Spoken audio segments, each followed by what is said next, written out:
My name is Zach Arnold. I'm a Hollywood film and television editor, a documentary director, father of two, an American Ninja Warrior in training, and the creator of Optimize Yourself. For over 10 years now, I have obsessively searched for every possible way to optimize my own creative and athletic performance, and now I'm here to shorten your learning curve. Whether you're a creative professional who edits, writes, or directs, you're an entrepreneur, or even if you're a weekend warrior, I strongly believe that you can be successful without sacrificing your health or your sanity in the process. You ready? Let's design the optimized version of you. Hello and welcome to the Optimize Yourself podcast. If you're a brand new optimizer, I welcome you and I sincerely hope that you enjoy today's conversation. If you were inspired to take action after listening today, why not tell a friend about this show and help spread the love? And if you're a longtime listener and Optimizer OG, welcome back. Whether you're brand new or you're a seasoned vet, if you have just 10 seconds today, it would mean the world to me if you clicked the subscribe button in your podcast app of choice. Because the more people that subscribe, the more that iTunes and the other platforms can recognize this show, and thus the more people that you and I can inspire to step outside their comfort zones to reach their greatest potential. And now on to today's show. Well, actually, before we get to today's interview, I wanted to make a brief announcement and address a comment that I've gotten from quite a few friends, listeners, and readers. When are you going to update the intro to the show? You're no longer an American Ninja Warrior in training, you're an American Ninja Warrior. Now, for those of you that don't know, I recently completed my rookie run on American Ninja Warrior. The experience was amazing, but I'm just going to say this. The outcome, it's not what I've been working for these last several years. So while technically, yes, I have run the course, I always feel like there's more training to be done and a bigger goal that I have yet to achieve. Which means that for now, I'm going to keep the intro as is. Also going to do my editor a favor and not make him fix it. This actually reminds me of a shirt that I used to wear when I was running Spartan races, and it said on the back, Spartan in training. And when I would wear it to races, people would say to me, "Hey, you wore the wrong shirt. You're not training anymore. You're here at the race." And my response was always, "Yeah, but I'm here today training for the next race." Which I believe is a good mindset that we need to have for any goal. There's always more to learn and new skills to acquire, more people to meet, and more to be done. Now, that doesn't mean that we shouldn't reflect upon and be grateful for what we have already accomplished, but life is ultimately about the journey and not the destination. And I find that my life is the most fulfilling when I have a challenge ahead of me. No matter how far I end up making it on the show, if I am lucky enough to get on future seasons, I am always going to consider myself a constant ninja in training. So on that note, we can move on to today's show. When filmmaker Paul Del Vecchio reached out to me 6 months ago, he had a successful career as a high-end commercial editor, a director of photography, and a colorist. He had climbed to the top of the ladder in his corner of the world. The trouble was that he was at the top of the wrong ladder and he didn't want to be there anymore. So how did he end up there like so many others do? Well, simple. Paul said yes to practically every opportunity that came his way his entire career, an answer that was driven largely out of fear.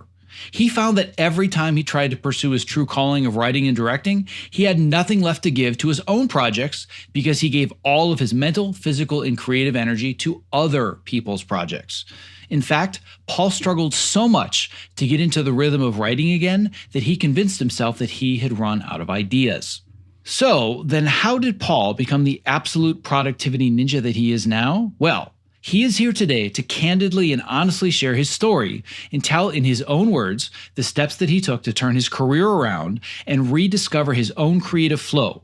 So if you are stuck in a similar place, you too can get back on track. If today's interview inspires you to take the first step towards designing a more fulfilling career path that not only aligns you with work you're passionate about, but also includes some semblance of work-life balance, and especially if you would like the support, mentorship, and the community that can help you turn your goals into a reality, I'm excited to announce that the spring semester of my Optimizer coaching and mentorship program will be opening soon. To learn more about the program and all that it has to offer and how it can help you achieve your most important goals without sacrificing your sanity in the process, you can get on the waitlist and apply by simply visiting optimizeyourself.me/optimizer. Please keep in mind that I review applications in the order that I receive them, and I fill slots accordingly. So the earlier that you apply, the better your chances of getting into the program. Applications will be reviewed and accepted until Friday, April 23rd. All right, without further ado, my conversation with editor, writer, and director Paul Del Vecchio, made possible today by our amazing sponsors Evercast and ErgoDriven, who as always are going to be featured just a bit later in today's interview. To access the show notes for this and all previous episodes, as well as to subscribe so you don't miss the next inspirational interview, please visit optimizeyourself.me/podcast.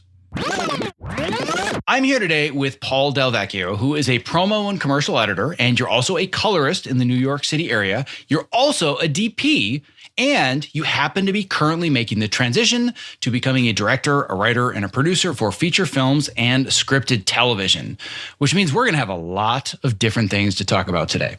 Paul, it is a pleasure to finally have the opportunity to have this conversation with you today. Yes, this is awesome. I'm excited. It's going to be fun. Yeah, I'm excited as well. And I'm going to tell you something that I haven't told you yet. I knew 6 months ago we were recording this podcast.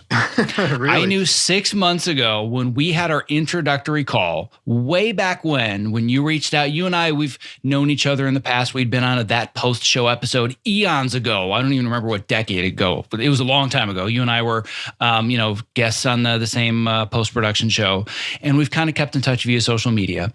And from a distance, I know that you were every once in a while leaving a comment about a podcast or an article or whatever it might be. And I always kind of had this gut feeling. I'm like, when the time is right, I think Paul's going to reach out. I have this feeling. And then you and I had our introductory call, and I knew as soon as I was done, I wish I'd written it down to prove it, but I'm like, oh, Paul's going to be on the podcast. I can so see this coming.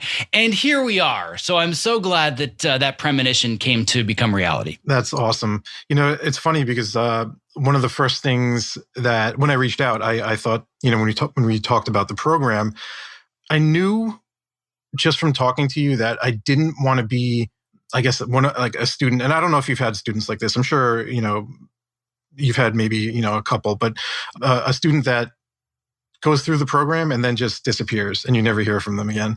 So I've got those. I'm not immune to that. I definitely have a handful of students that poof, gone, never hear from them again.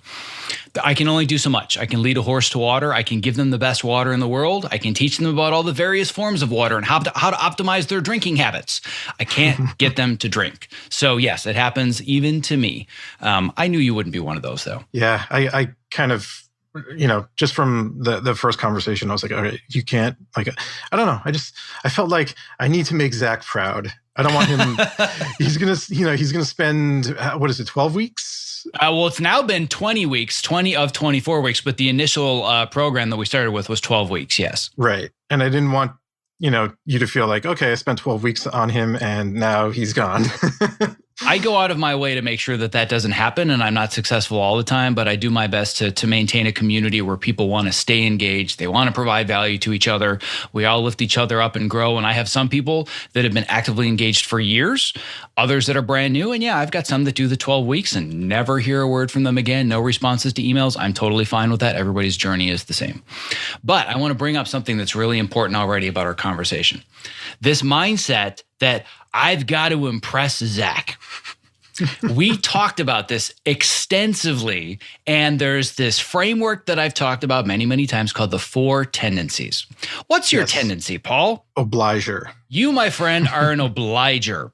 And this is where we started. To quote one of the very first things you said on our intro call, I accidentally fell into what I'm doing now because I'm always trying to meet other people's deadlines and work on other people's projects.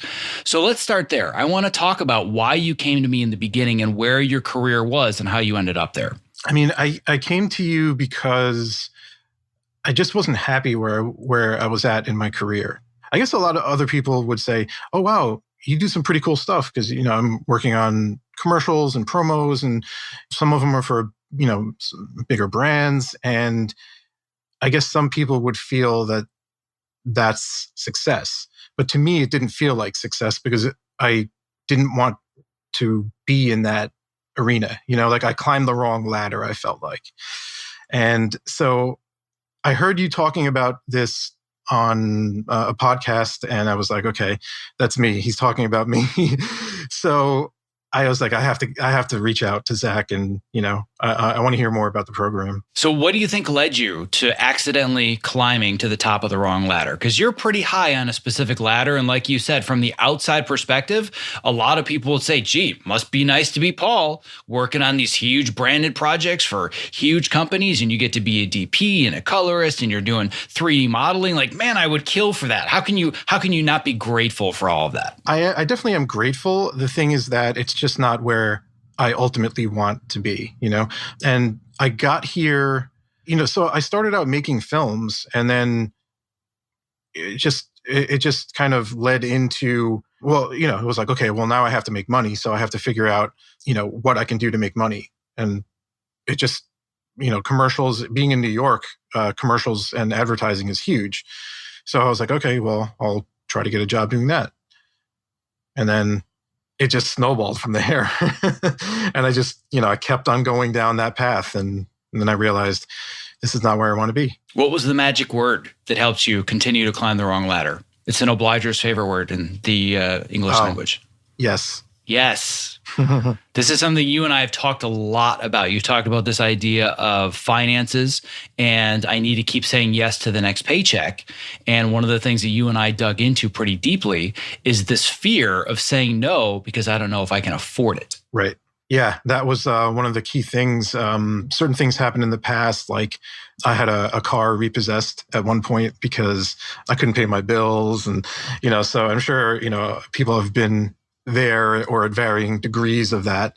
When something like that happens, you're like, well, I got to make sure I do whatever I can to not make that happen. But there was no strategy behind that. It was all fear, so what you taught me was strategy, and the fear just controlled everything. And that's why whenever a new job came along, I would never say no. I would say, yes, yeah, I'll do it. And ultimately, like you said, it was much more of an emotional decision. And I too have been in exactly the same place where I was making emotional decisions essentially out of PTSD from having gone through similar situations where that anxiety and that, whether it's depression or it's guilt or it's shame, I was feeling all of them. And this isn't something I talk about a lot, but I've mentioned it on the podcast. So it's not like I'm revealing something I've never talked about before. But I started to build my own post-production facility, like a small boutique house that had like 5 or 6 editors and assistants. And it was all my own money and 6 figures worth of debt right before the economy crashed in 2008 and 2009. And I lost all of it. And I lost my house all while I was having my first kid. So I know what it feels like to be wrapped up in financial anxiety and feeling like your entire world is falling apart. And that still to this day drives my financial decisions, where if you were to look at me saying, I don't know if I want to buy that, it's too expensive, they might look at the bank account and say, dude, like, what are you worried about? But that PTSD, that post anxiety of having gone through that, it's never going to leave. But now that I have a strategy, I can let the rational mind take precedence. And yes, the fear and the anxiety will always be there. But because I have a strategy and more importantly, I have a system, we've talked a lot about systems in the program. I have a financial system, so I don't really have to worry about it. It's like, yeah, I feel it, but I'm not going to listen to that voice or that fear anymore. Right. You shared with me a system to use, and I implemented it right away. I read, I think it was like 2 books that you recommended to me. Read them, and I had a slow January. It was like small things here and there, but usually I would freak out and I would be like, oh my God, I have to, what am I doing? I remember it usually happens like about every year or so. There's always like a slow point at some point, and it's usually at the beginning of a year. And I just remember like every year, and for the past like 5-10 years, whenever I hit that point, I'm like, this is it. And I'm scared and I don't know what to do. This year was nothing. I was like, okay, well, my mindset was different because I was like, okay, you have a system now, and how long you're going to be able to hold off for and not take not have a job for. And so I just was like, okay, well, I know, I'm good until this month, and you don't really have anything to worry about. And, in the meantime, you can work on other things. You can work on your scripts. You can work on, fixing your reel, improving this, whatever. And it was liberating in a way, because I just felt that I didn't have to be afraid because I knew something else was coming in. And, the beginning of the year is always slow for most companies, especially in advertising, because, most people are, just coming out of the new year and trying to figure out what they're going to do for for the following year or the coming year. So it's pretty amazing. Well, I love to hear that. And by the way, P.S. to anybody listening, this is not a paid endorsement. I want to make that very clear. But I'll let you say what you want to say, honestly. But I'm certainly not asking you to endorse anything.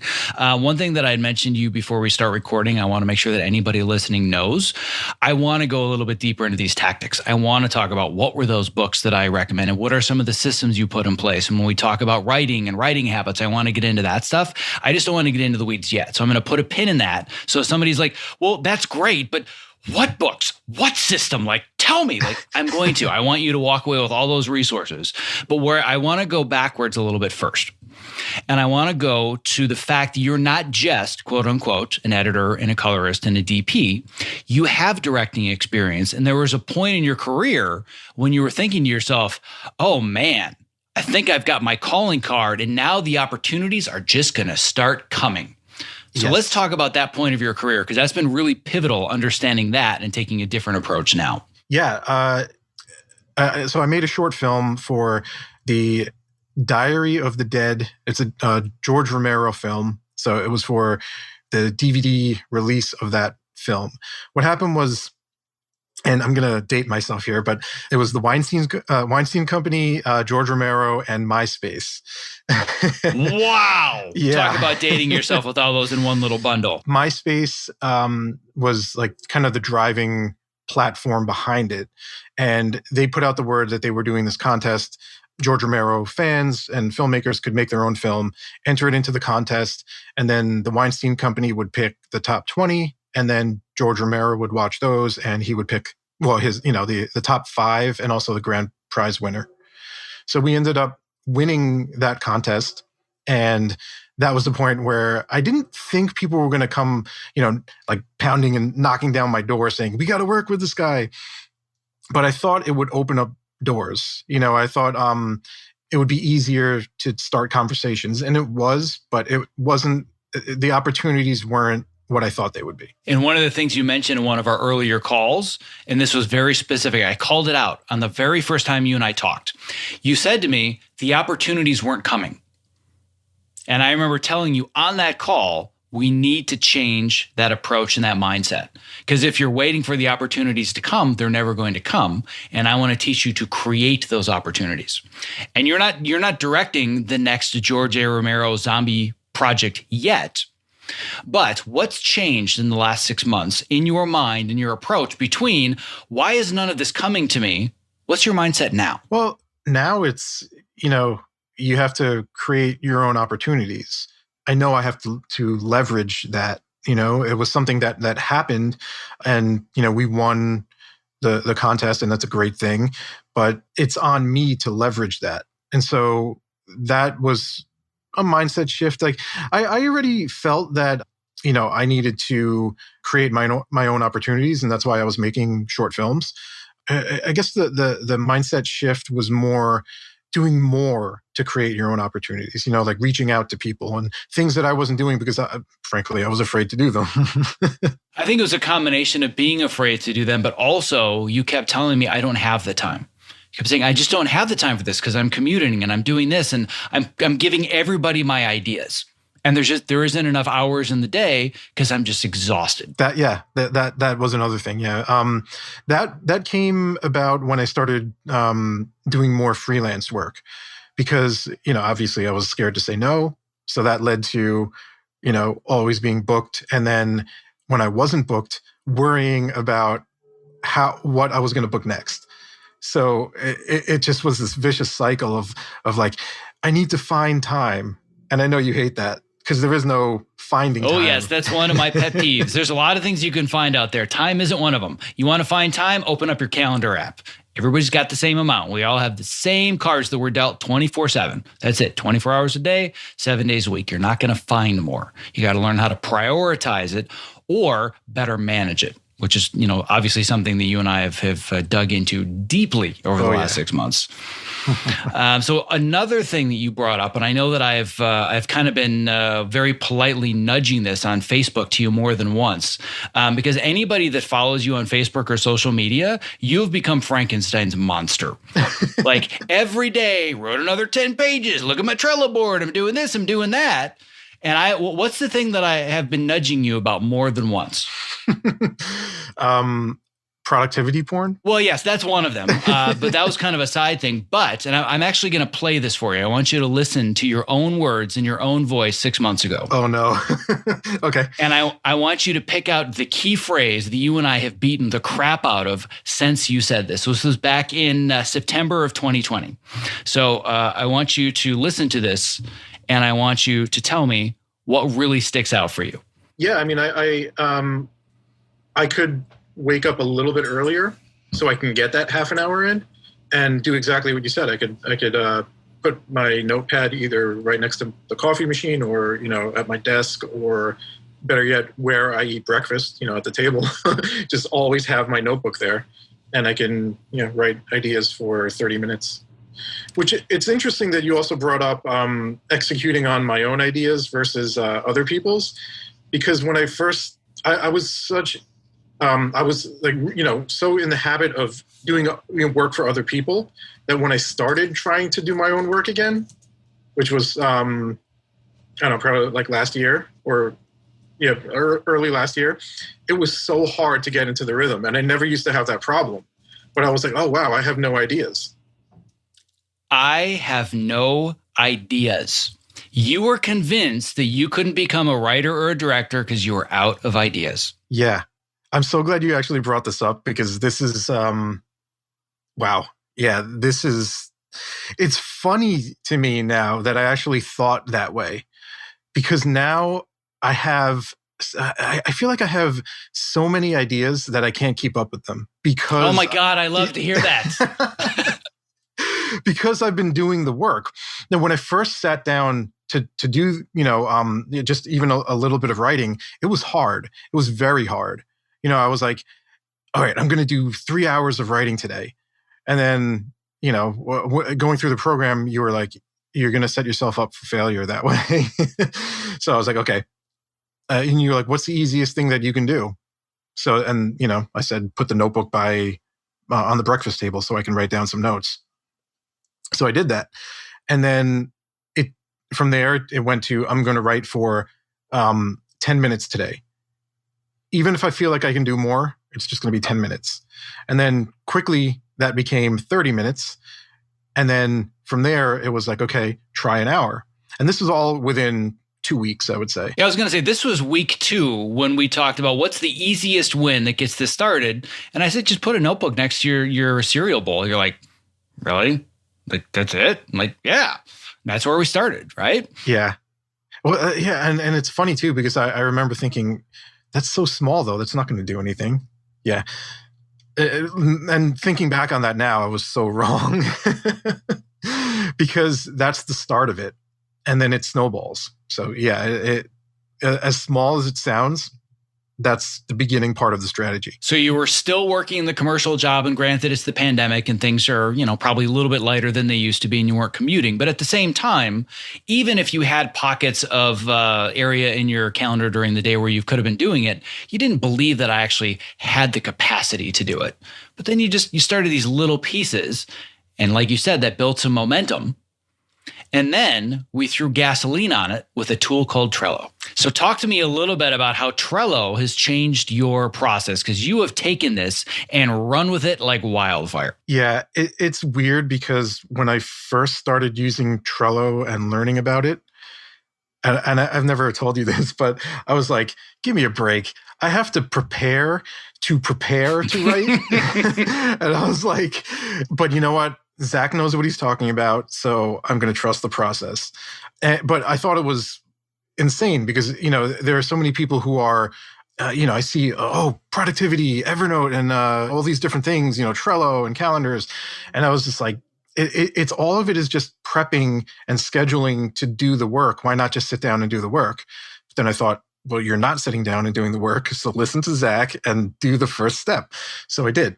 And yeah, Trello, at first, it was a little complicated to figure out, like, how to structure it and everything according to your method. But then once you learn it and do it, now it's like second nature. And every day I'm in there just, like making a checklist basically. And then taking those things and putting them on my calendar, blocking out the time for them. And, now it's like, holy crap. It's like, it actually works. And like you alluded to, anybody wants to see some writer productivity porn, just go to your Facebook page and just scroll through it every day now. And you even put a hashtag accountability. Here's my Trello board. Here are the pages I wrote. This was the goal. Today I didn't quite reach the goal. I surpassed the goal. But I have a running diary of your writing process right on your Facebook page. And actually, that's why I did it, because, and that's why I posted, because it keeps me accountable. I don't really, like, I feel kind of weird when people will see my Trello board and my calendar and, they'll be like, oh, that's what's on there. I'm like, what else is on there? But the reason why I post it is because I want to have for myself too, a record. And how Facebook kind of shows, like, this is what you were doing a year ago. I want to be able to look back and go, oh yeah, I was working on that script then, or whatever. But it also keeps me accountable, because I know I've had a few people comment and reach out and say, hey, you're working on the script, what's it about, and blah, blah, blah. And then I know that if I stop posting, they'll say, hey, whatever happened to that script you were working on? And the last thing I want to do is come back with an excuse saying, oh, well, I got busy, but I'll jump back into it soon. I just, I have to find the time, Life got in the way, right? Yeah. Life just gets in the way. It happens. That's why I post that stuff, so that people will see it. And, there's the potential of people holding me accountable. So I'm like, I'm doing this trick where if, I can hold myself accountable, but other people are going to hold me accountable too, because they're seeing what I'm doing. And then if I don't have any more, news on it, then they'll ask me. And then, if I say, oh, well, I'll get back to it, that's not where I want to be, so. Right. Which is exactly why you didn't learn Trello on week 1. You learned your tendency.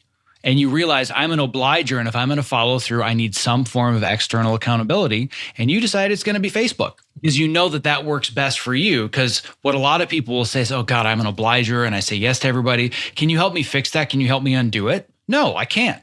It's who you are. And I want you to embrace that, but I want you to learn strategies, turn it into your superpower as opposed to your kryptonite.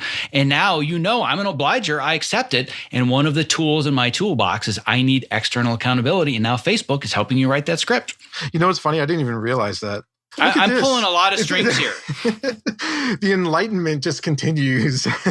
Well, speaking awesome. of enlightenment, and another one of the things that I want to bring up or revisit from earlier in our conversation is that it's not as simple as I put the notebook down and I wrote down my first few ideas, and it was hard, but then the ideas started to come, and then I learned Trello, and now I'm writing 5-10 pages a day. There's a big giant component in between those two things that we had to work through, which was the fear of saying no to the next opportunity. Because if you said yes to everything that came your way over the last few months, would you have had the time to do all the writing that you're doing? No. And as we already alluded to, you removed that fear. I don't want to say removed, but you vastly alleviated that fear, because you identified the one thing. If I just attack this one thing, it's all going to start to come into play. And that was, I got to figure out my finances. Yeah. And I didn't even know that was the problem, it was insane. I had no idea. The fear was always there, but I just didn't know how much it was, affecting my day-to-day life. So when you pointed it out, I was like, oh God, now I have to work on that. I have another thing I have to work on. So yeah, it was crazy finding the root of the problem. So once we found the root, and it took a little while to get there, probably took us a month or two, and you were kind of going back and forth and just examining what are the different fears, what are the obstacles, what kind of a tendency do I have? I think I'm an obliger. But then as soon as it kind of stuck, and I could see the week, that the look in your eye was like, I know what it is now. I don't know the exact timeline, but it was within days. Okay, so I bought the Profit First book by Mike Michalowicz, and I bought I Will Teach You to Be Rich by Ramit Sethi, and I've gone through all of them, and I've started organizing my bank accounts. I'm like, oh yeah, this guy's going to be just fine. So go a little bit deeper into some of the practical steps that people listening might be able to take if they were in a similar position. And we can't get too deep into the weeds, but just some basic steps that you had no idea that you should be doing that made a huge impact on alleviating this fear that I can't say no to jobs. Yeah, just a lot of it is when it came to the finances, it was just dividing up every single paycheck that came in to different bank accounts that have different jobs. So for instance, like you would take 15% of every single paycheck and put that into your investments or whatever percent, you want to do, whether it's 10, 15, 5, whatever you feel comfortable with. And then, part of the finances would go into a savings account. Part of it would go into a profit account.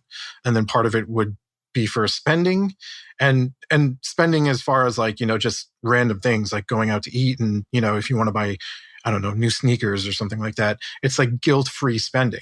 And then there's an account for expenses. So yeah, I don't even know how many bank accounts I have now. There are at least, I want to say 4 checking accounts and 2 or 3 savings accounts and a money market account. There's just so many different accounts. It's something like that. And that was the key thing for me, was just to divide up the finances. And instead of going, oh, well, I made, this much money on this job, I can buy a new light, I can buy a new camera. I just got to the point, and, it was during the program where I got to the point where I was like, I don't need any more cameras. I don't want any more cameras. Do we really need 6, 8K, 12K, 14K, all that stuff? I always felt like I had to keep up with the latest thing, and that wasn't doing my career any justice at all. Like it did nothing for me. So by dividing up my finances, I realized it put an end to that immediately. And I just, realized, okay, well, this is how much I have to spend on, just random things. So if I want to buy a camera, it's going to come out of this account.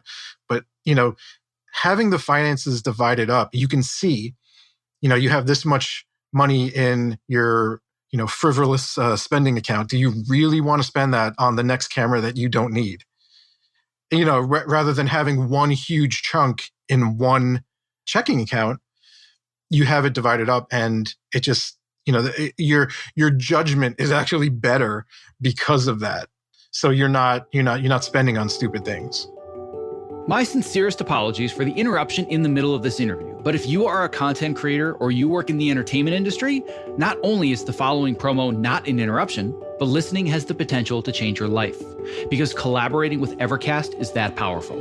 Here's a brief excerpt from a recent interview that I did with Evercast co-founders Brad Thomas and award-winning editor Roger Barton. Living this lifestyle of a feature film editor has really had an impact on me. So I was really looking for something to push back against all of these lifestyle infringements that are imposed on us, both by schedules and expectations. When you guys demoed Evercast for me that first time, my jaw hit the floor. I'm like, oh my God, this is what I have been waiting for a decade.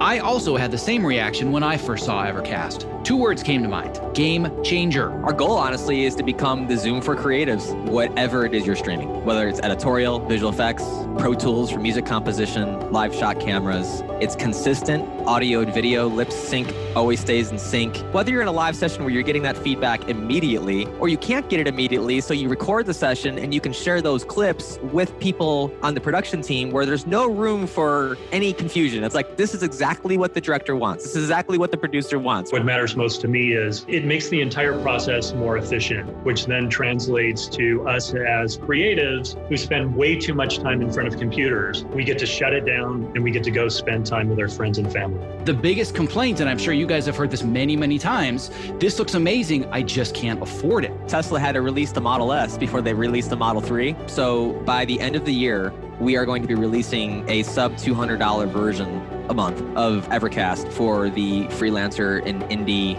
creatives. Anyone who is a professional video creator outside of Hollywood. I think what we've learned over the last few months is that this technology can translate to better lives for all of us, that give us more flexibility and control while still maintaining the creativity, the creative momentum, and the quality of work. I cannot stress this enough.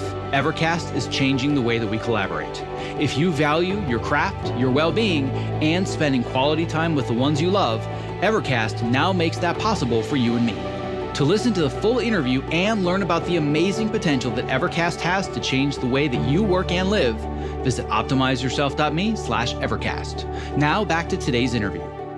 Exactly. And the other thing that I've noticed in going through this process is I'm always thinking not just about the cost of something monetarily, but any fairly major purchase, it's also costing me freedom, because without that money in my account, I have less time to say no to the wrong opportunities. And that was a big thing for you, is when you started to put the numbers together. For a lot of people, I want to make this very clear. If you look at the numbers and you have to say yes to the wrong jobs to put food on the table and pay your bills, no shame in that whatsoever. But you discovered very quickly, I'm only saying no out of fear, because the numbers tell me I need to be saying no a lot more often. Yeah. It was, I was saying yes to jobs that I hated, like rotoscoping jobs. And I don't even, visual effects is something that I just do in my own films, but I never wanted to get into that. And especially not something like rotoscoping, because that is like, my God, like it's painful, and object removal and screen replacements and things like that, like logo removal on sneakers when someone picks them up. It's like, I always wanted to say yes to everything that came to me. And just, knowing how much was in my account and how much runway I had, now I can confidently say, no, I don't need to do that job. So don't say yes to it, because you need to write your script. Exactly, because that's the thing. That's what if there's a major mindset shift that I try to teach people.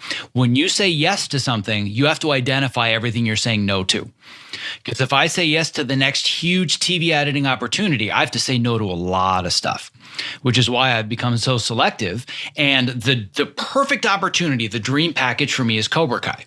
It's the reason it's the only show that I edit anymore, and I say no to everybody else, because creatively, I'm a total nerd. Just love the show. Like Karate Kid was my Star Wars. I've told everybody, like, I'm such a nerd, because it's almost like the popcorn version of all this enlightenment, self-improvement stuff that I talk about anyway. It's just the popularized fun version of it with karate and jokes and, 80s nostalgia. But beyond that, I have complete autonomy of my time. That doesn't mean that I spend 2 hours a day working on Cobra Kai. It's a bitch. It's a hard show. But I told him flat out, I need autonomy of my time. As long as I can kind of work as I please and meet your deadlines and meet your expectations, then this is a good fit. And they're like, hell yes, we don't care. Do your thing. Right. So in that sense, it's also a good fit. But I say no to everything else, because the cost is my time, my freedom, my health, my well-being when I'm with my family, because that stuff is all consuming. But people never think about those costs. They think about, this is what I'm getting when I say yes. What are you saying no to? And you were saying no to the creative ideas that belong to you, that were yours, that you could execute. And you were saying no to those, or saying yes to the other things and saying no to that for a long time. Right. And what's shocking too to me now, looking back at it, I see that it's not just the time. It actually was a creativity suck, where I was so exhausted, because my commute into New York City is, with no traffic, it's 45 minutes, but there's never no traffic, So it was always 2 to 2.5 hours, maybe 3 hours in the morning, and then at least an hour home. And so after a 10-hour day, adding that on top of it, there is no time and energy left to even have your own creative ideas. And I was just in this cycle where it wasn't just pulling my time away from me, it was pulling my creativity away from me too. And that's why I thought I had no ideas, because I just didn't have the energy, and I didn't have the time to sit around and watch something that might spark an idea. So it was bad for both time and creativity. And looking back on that now and realizing that is pretty shocking to me. Well, I can't wait to see where that realization is going to take us when we have this podcast interview in about 3 years from now, which is going to be the segue to the next portion of our conversation. So if I do a very quick review, you came to me, I accidentally climbed to the top of the wrong ladder because I said yes over and over and over. We started to dig in and you realize that yes is your default answer. It's the way you're wired, you're an obliger. For me, yes is a lot easier thing to avoid because I'm mostly rebel and questioner. But I still want to say yes to the right things, and I've said yes to a lot of things I shouldn't have, but it's your default setting and it's really hard to rewire. But we identified yes is a really difficult word for you to avoid. But we've understood why you're saying it. One of the root causes is fear of financial failure, fear of financial ruin. I never want to get something repossessed from me again. I never want to feel that pit in my stomach. We started to slowly remove that, throw in some financial systems. All of a sudden, you start saying no to the wrong opportunities. You go into your little notebook. You start generating ideas that, holy shit, these are my ideas. Where are they coming from? Snowball starts to careen downhill. We throw gasoline on the fire with Trello. You're a writing machine. But now I got to reach out to people and I got to introduce myself and I've got to build a network and like make relationships. I can't do that. So let's talk about the transition to that portion of the program for you, because this has been a tough one for everybody. And once again, you run with it. But I want to go back to where we first started and how you felt about reaching out and building these relationships and creating opportunities as opposed to having them come to you. Yeah. Oh God. I mean, I'm still going through it right now, and it is scary. It is one of the scariest things that I have ever done. I think it's terrifying to me. It's just reaching out because I feel like I'm a nobody, and I'm reaching out to someone who is, super successful in their career, and it's like, oh God, why am I on this call? Do they even really want to talk to me? What am I doing? Yeah, it's a very scary thing for me. So having said that, let's start at the beginning of this process. You are terrified to reach out because, frankly, who am I to bother this person? You even said it yourself. I'm a nobody. Why? Why would anybody want to help me? What have you learned so far that has maybe not helped you eradicate this fear? And we're going to go through some of the more succinct, concrete steps. And I want to talk about the latest win that you've actually just had this week, at least as of recording this interview. But let's start with where you started. Where I started, I wasn't doing anything. I was, as far as outreach, I was, as far as, directing, I was not doing any outreach at all. That's where I started. And from there, you came into my program, and what did I tell you needed to fundamentally change? What's the fundamental mindset shift that we started with? Did I tell you on week one, here's the template for you to copy paste to start sending people emails? No, it wasn't that. It was the mindset shift of you can provide value to people, even if you think you can't, because whatever it is, they're at a high level, they're a big director or whatever producer, you can still provide value to them. It's just, you have to do it right. So on that note, to do it right, how long did it take you to write and send one email? Oh God. Was it 2 weeks, 3 weeks or something like that? Was it longer than that? Well, to write and send was actually 6 weeks. 6 weeks. Okay. Yeah. 6, because remember, the process doesn't start with I open Google Mail and I hit the compose button and I start writing. There was a whole lot that went into it before. The first step was I have to reshape my mindset that I'm not bothering this person if I can provide value and make their life better first. Right. Then we talked about, well, yeah, but who can I do that with? Like, there's a million people I could reach out to, and I'm a nobody, and I just do editing and color correction and rotoscoping. Like, I can't reach out to big name directors. So one of the first things you did was you did research. So talk to me a little bit about your research process and who it was that we identified that you felt like, God, in a perfect world, shucks, it sure would be amazing if I talked to this person. Talk to me a little bit about that. So the research was picking. And you want to get like very specific? I want to dive right into the weeds. Yep. Okay. It was picking your favorite shows and identifying, well, for me, it would be directors on those shows. And then you have this really awesome spreadsheet. So what we do is we cut and paste their info and, things that they've done. And the spreadsheet works out a score. And whoever's at the top of the list is basically the spreadsheet identifies who you should contact. And then you don't really, there's a lot of stuff that goes on behind the scenes in the spreadsheet. So you don't see a lot of that stuff, I guess.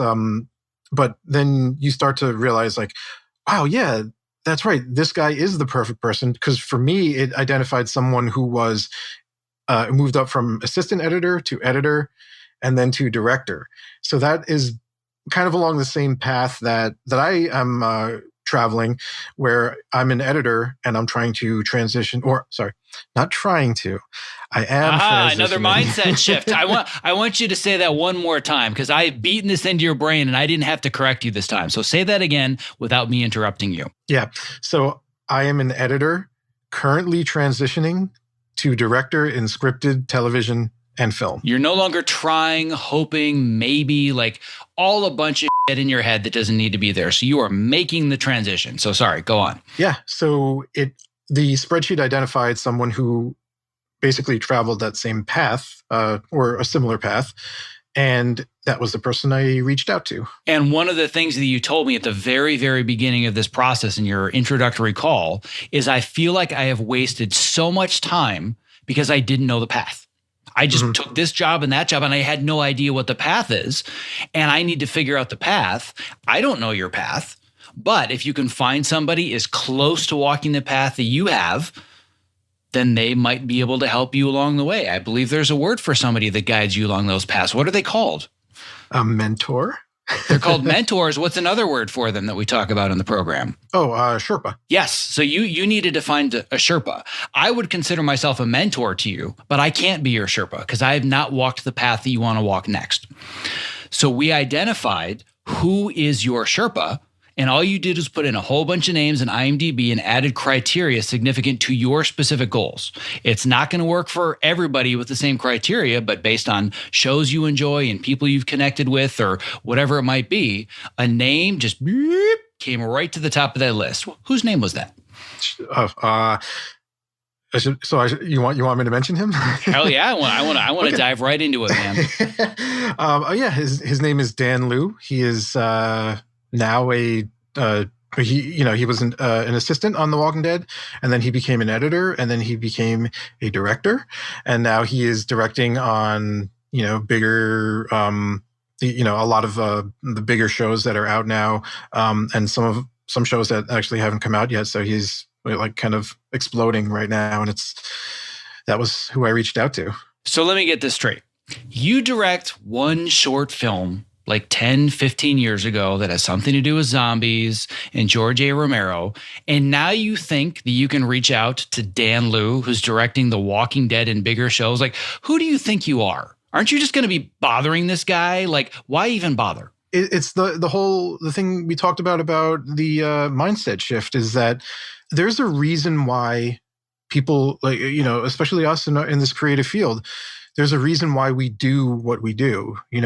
We want to affect people, whether it's emotionally or just entertain them or whatever it is. So you can reach out to someone and provide value just by saying, like, hey, your career path has inspired me. Or in this episode, when you did this, it really, inspired me. And I thought it was like such a great moment, or, it made me cry, or whatever it was.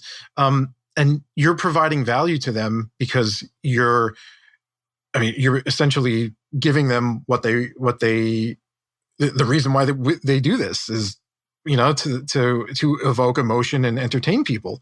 So you're letting them know that you were personally affected by their work.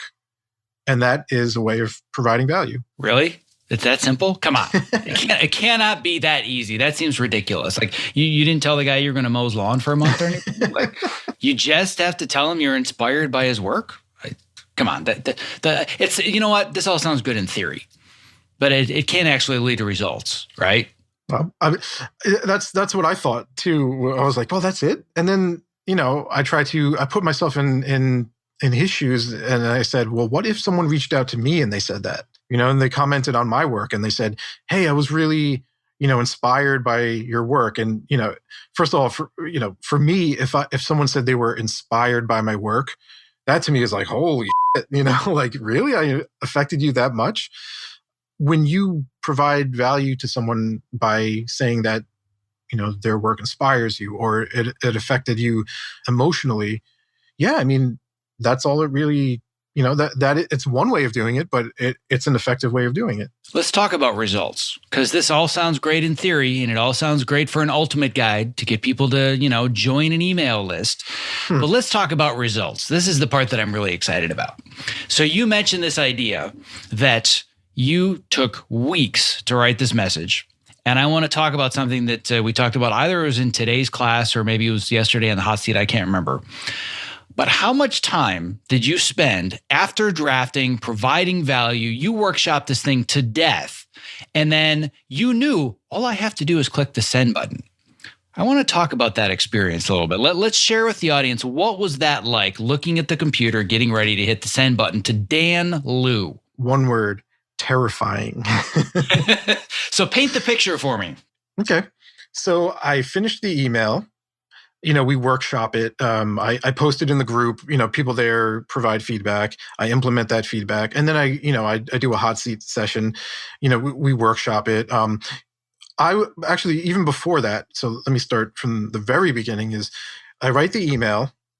Then during one of the classes, you said, "Does anyone have their email ready?"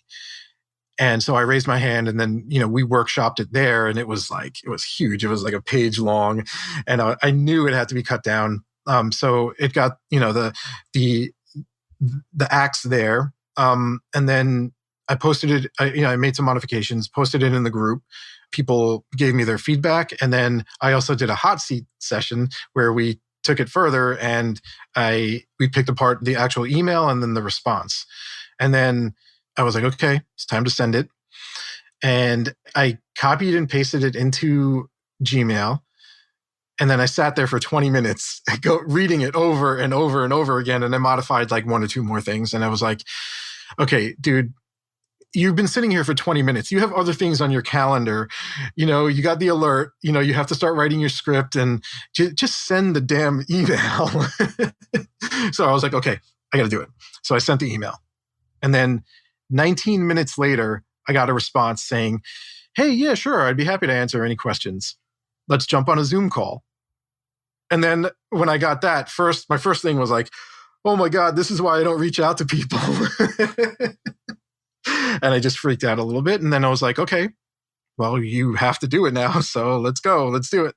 So I wrote back within 10 minutes, and we scheduled a Zoom call. So one of the things I want to dig into a little bit deeper here that I think is really important for people that didn't see the multi-week process to get you to hit the send button.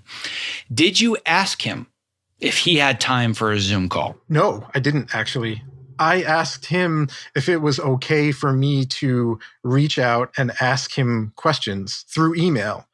One or two questions through email. And he came back immediately with his response of, let's jump on a Zoom call. And what more could you want, And I can't remember if it was your email or not, because I workshop a lot of these over the course of any given week. But I know it was with our class. It was either with our class, it might have been in a breakout room, right? It might have been a hot seat. But at least one or two people in their first draft had said, if you have time available, would you be okay setting up a call to jump on Zoom so I could ask you some questions?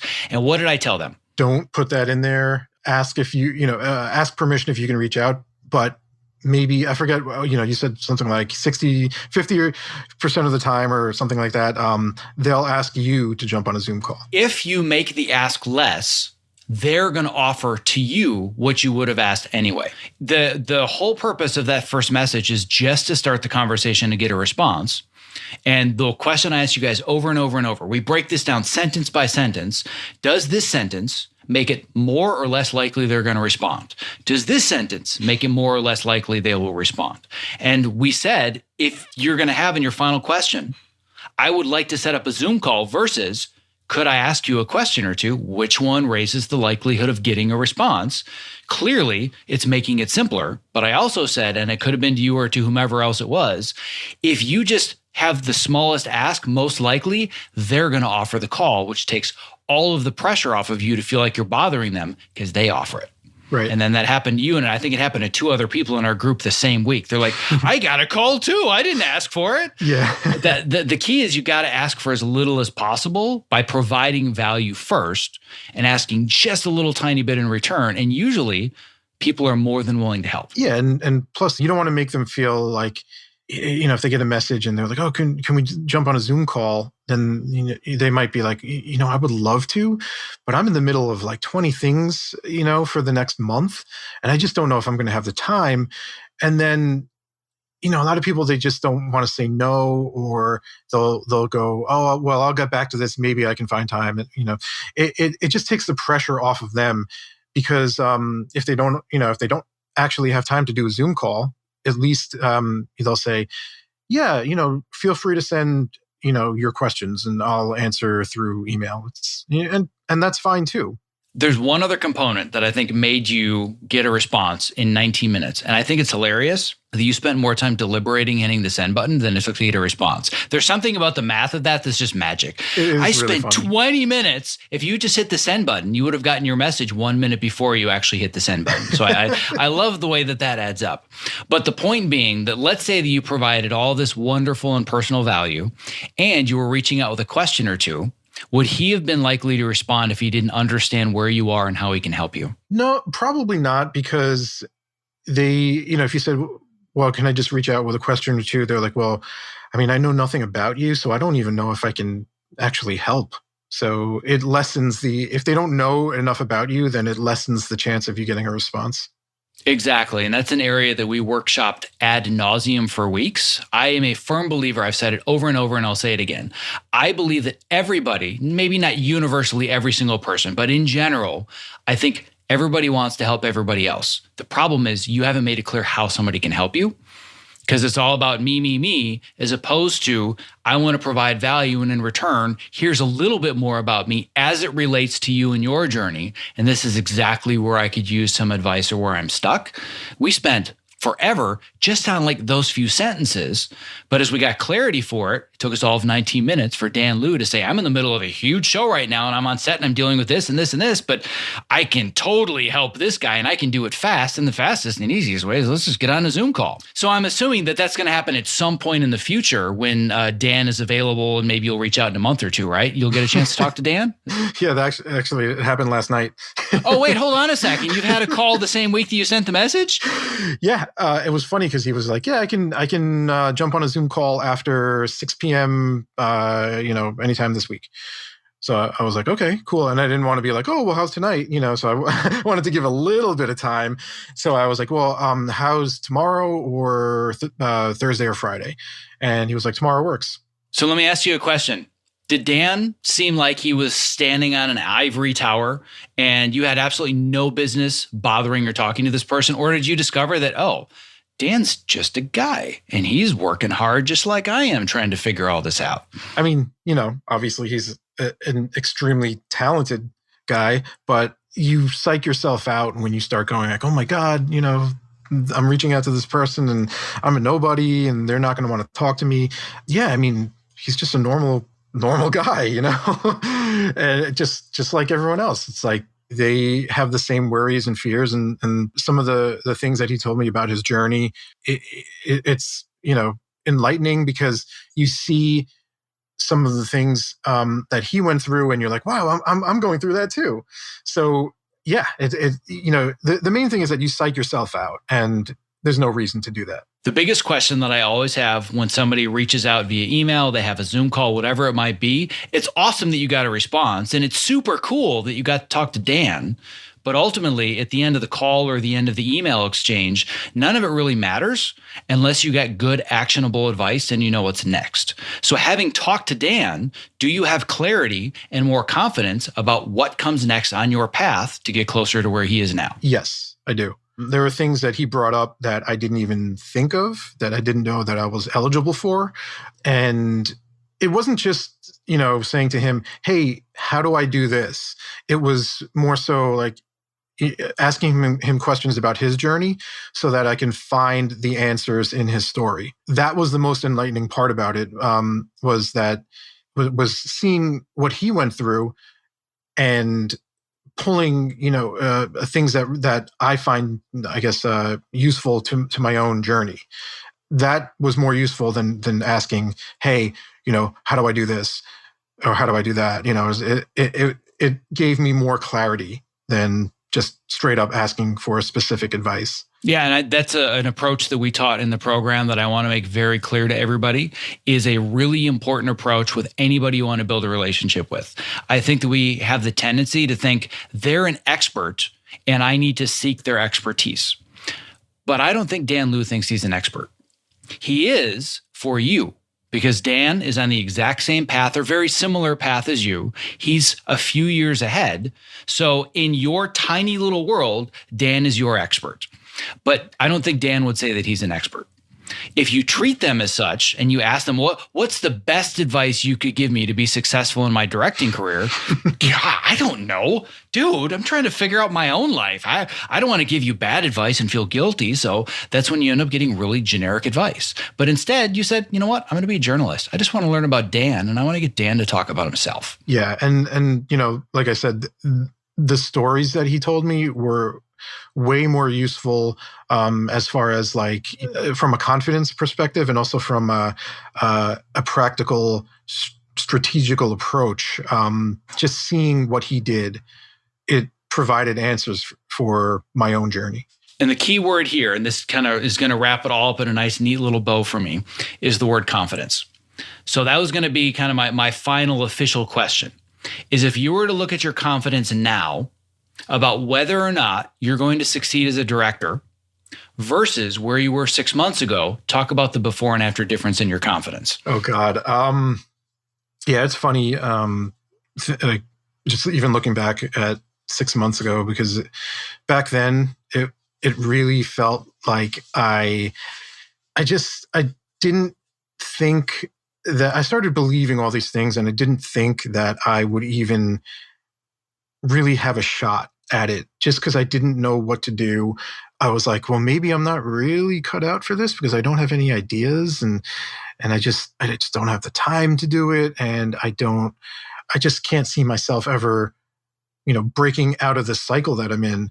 And then now I don't want to sound arrogant or whatever, but I feel that if I play my cards right, it's probably just a matter of time, so it's, obviously I have to put in the work, but I know that for me, that never really has been the issue. It's just finding the things for me that I have to improve and improving them and, just keep on taking steps forward.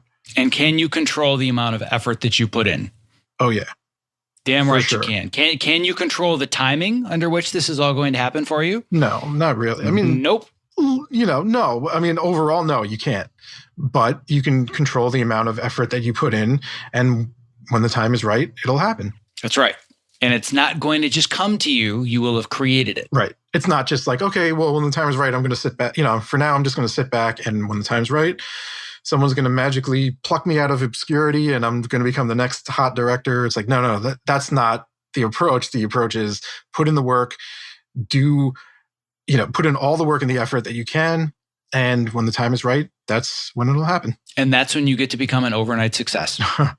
Yeah. Through years and years of hard work and focus and dedication and reprioritization and saying no and reorganizing your life, you land that opportunity and everybody says, Paul is an overnight success. And you say, thank you so much. I appreciate it. Yeah.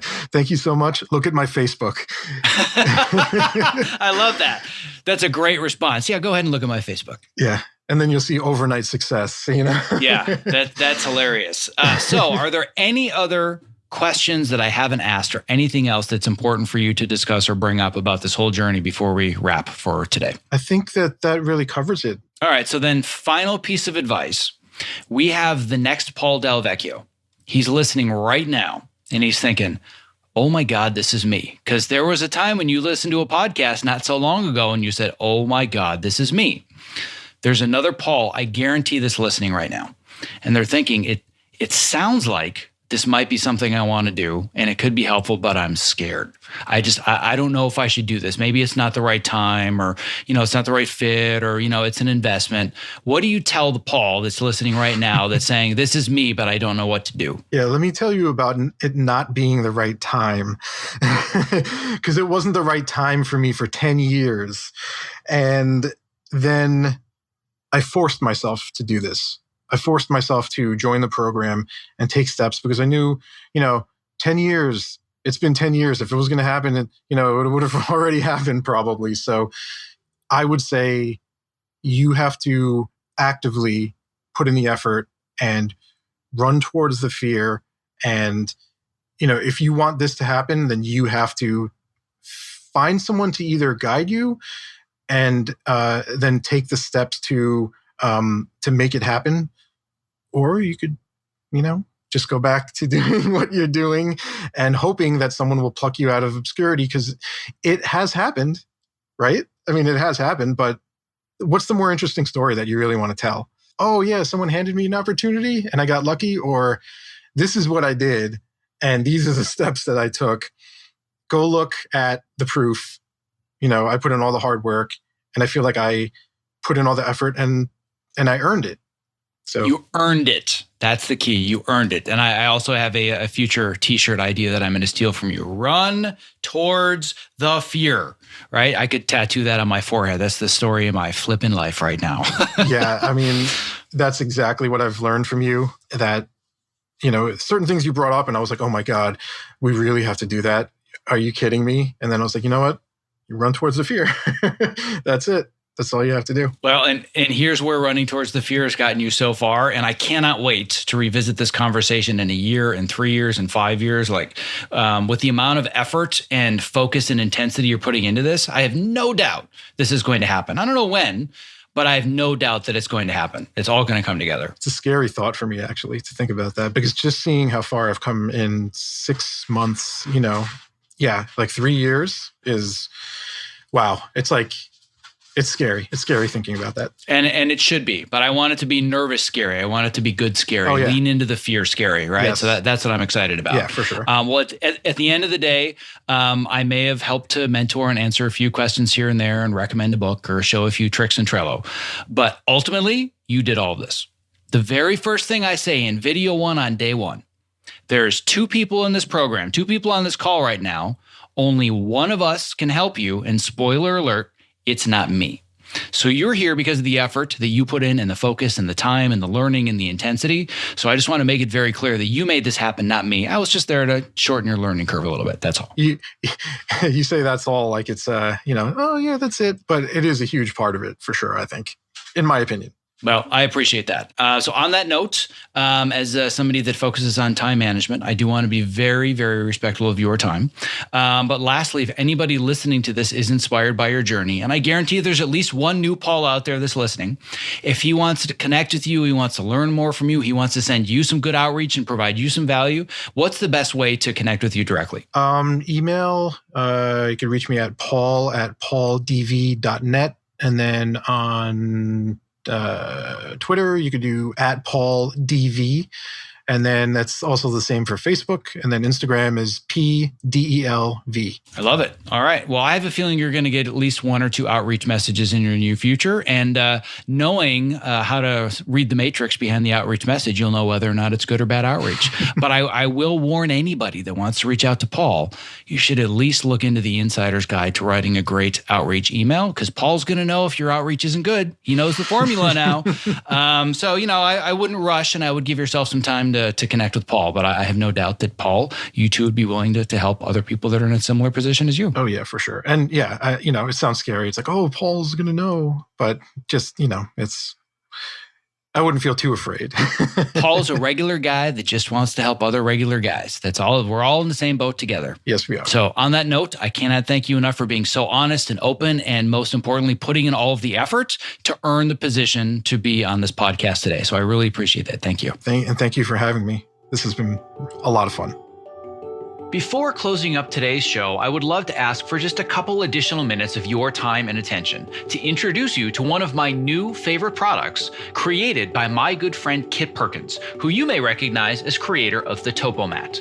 Here is a brief excerpt from a recent interview that I did with Ergo-Driven co-founder and CEO Kit Perkins, talking about his latest product, New Standard Whole Protein. I'm into health and fitness generally, but I want it to be simple and straightforward. About a year and a half ago, I started adding collagen into my protein shakes. And man, the benefits were like more dramatic than any supplement I've ever seen. So I thought, if I could just get this down to coming out of one jar and it's ingredients that I know I can trust, and you just put it in water and you don't have to think about it. When people think of protein powders, they think, well, I don't want to get big and bulky, and that's not what this is about. To me, this is about repair. So a big part of what we're talking about here is you are what you eat. Your body's constantly repairing and rebuilding, and the only stuff it can use to repair and rebuild is what you've been eating. Unfortunately, as the years have gone by, every day getting out of bed, it's like, 2 or 3 creaks and pops in the first couple steps. And that I thought you just sort of lived with now. But yeah, once starting the collagen daily or near daily, it's just gone. So for us, job 1A here was make sure it's high quality, and that's grass-fed, 100% pasture-raised cows. And then the second thing, if you're actually going to do it every day, it needs to be simple. It needs to taste good. Well, my goal is that for anybody that is a creative professional like myself that's stuck in front of a computer, number one, they're doing it standing on a Topo Mat. Number two, they've got a glass of New Standard Protein next to them so they can just fuel their body, fuel their brain. So you and I, my friend, one edit station at a time are going to change the world. And even better for your listeners, with code OPTIMIZE, on either a one-time purchase or that first subscribe and save order, 50% off. So if you do that subscribe and save, that's 20% off and 50% off with code OPTIMIZE. That's a fantastic deal. If you're looking for a simple and affordable way to stay energetic, focused, and alleviate the chronic aches and pains that come from living at your computer, I recommend New Standard Whole Protein because it's sourced from high-quality ingredients that I trust, and it tastes great. To place your first order, visit optimizeyourself.me/newstandard and use the code OPTIMIZE for 50% off your first order. Thank you for listening to this episode of the Optimize Yourself podcast. To access the show notes for this and all previous episodes, as well as to subscribe so you don't miss future interviews just like this one, don't forget to visit optimizeyourself.me/podcast.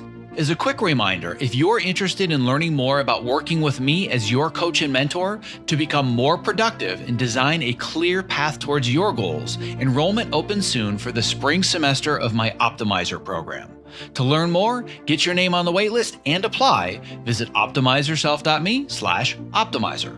Applications will be reviewed and accepted until Friday, April 23rd. And a special thanks to our sponsors Evercast and Ergo-Driven for making today's interview possible. To learn more about how to collaborate remotely without missing a frame and to get your real-time demo of Evercast in action, visit optimizeyourself.me/Evercast. And to learn more about Ergo-Driven and my favorite product for standing workstations, the Topo Mat, visit optimizeyourself.me/Topo. That's TOPO.